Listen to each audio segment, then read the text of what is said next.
This video is special for me because I will be talking about a journey that I started few years back towards minimalism. I have still not reached anywhere because sometimes it becomes quite overwhelming when you start the journey, and you might feel like quitting also at times because there are so many changes that you need to bring in your lifestyle. But before I share with you my plans of how I'm going to change the course of this journey, I want to share with you an incident that happened few years back in my previous office, where we had a photography workshop, and the trainer had asked us to click few photographs of a particular subject, and we showed her the photographs. She commented to my boss that this person has clarity of thought. I thanked her at that moment, but it kept me thinking because I am not somebody who has clarity of thought, or because I take time to make decisions. I have confusions in my mind, and maybe I keep jumping from one activity to another. So I was not accepting that fact, but it kept me thinking, and I realized that this is a desire that I have deep within me, that I want to have clarity of thought.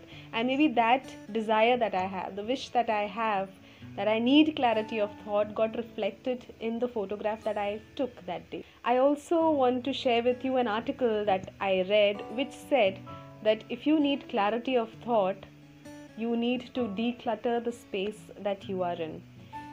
It is not an easy journey because, as I said, minimalism will bring in a lot of lifestyle changes. And the lifestyle changes could be overwhelming for many because we are so used to living a certain lifestyle. The kind of food that we eat, the kind of storage spaces that we have, the kind of utensils that we are using, the kind of cleaning products that we use, the kind of clothes that we wear. All these things need to be thought about when you get into this journey of minimalism. And for many, it might get difficult at some point of time, thinking that no, I'm going to stop right now. So we need to take it slowly. So I'm going to now tell you how you can start this journey by categorizing and by systematically doing it and taking it slowly. So this is a challenge that I'm going to place on myself, and I invite you to join me in this challenge. And this challenge is a weekly or a fortnightly challenge to declutter the spaces that we are living in. And the first one, of course, will be clothes, because we have so many different varieties of clothes that are there at home. It could be the things that we are wearing and our family members are wearing, or it could be the general things like the bed sheets, the towels, the curtains. So many different kinds of clothes that I need to really sit down with the clothes that I have and see whether this cloth is sparking any joy to me at this moment.